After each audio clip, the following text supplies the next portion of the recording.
দেব না জিৎ কে সব থেকে সুপার হিরো, এইটা নিয়ে কিন্তু দেব ফ্যান আর জিৎ ফ্যানের মধ্যে একদম মার কাট সংঘর্ষ চলে। তবে আজকে ভিডিওতে তোমরা অ্যানালাইজ, হ্যাঁ ভিডিওর রান টাইম অনেকটাই ছোট, কিন্তু এই ভিডিওতে আমি কিছু প্রশ্ন তোমাদের করব আর কিছু অ্যানালাইজ করবো, যার মাধ্যমে তোমরা বুঝতে পারবে দেব না জিৎ কে সেরা, নাকি দুজনেই সেরা। তো সাধারণত আমরা দেবকে মহানায়ক উপাধি পেতে দেখেছি, অনেকেই দেখেছে, এবং দেবও সেটা স্বীকার করেছে যে না দেব মহানায়ক নয়। কেন মহানায়ক উপাধি পেয়েছে জানি না, বাট দেবকে মহানায়ক উপাধি দেওয়া হয়েছে।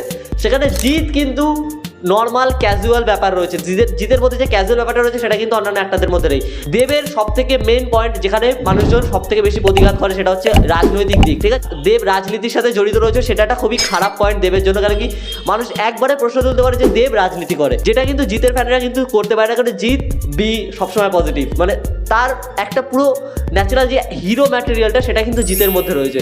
ইভেন হিরো ম্যাটেরিয়াল কেন বললাম, একটা হিরো সে কিন্তু ফিল্ম করতে আসে, মানে লাইক সে সিনেমা করে, তার স্টারডাম ক্রিয়েট করে, ভালো ভালো কাজ উপহার করে, ঠিক আছে।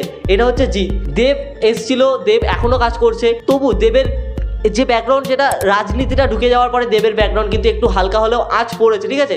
কিন্তু দেব সেই জিনিসটাকে মেকআপ করেছে কিসের মাধ্যমে, বর্তমান সময় বাংলা ইন্ডাস্ট্রির হাত ধরে রেখে। দেব বর্তমান সময় যা কাজ করছে, প্রত্যেকটা কিন্তু ভাই হিট হয়েছে, ঠিক আছে। একটা জিনিস তোমাকে বুঝতে হবে, প্রত্যেকটা জিনিস হিট হয়েছে কেন, প্রত্যেকটা জিনিসে এক একটা করে ফ্যান বেস ক্রিয়েট হয়ে গেছে। ক্রনিকের কিন্তু একটা ফ্যান বেস এখন ক্রিয়েট হয়ে গেছে, প্রজাপতির হয়ে গেছে, খাদানের তো অবশ্যই হয়ে গেছে।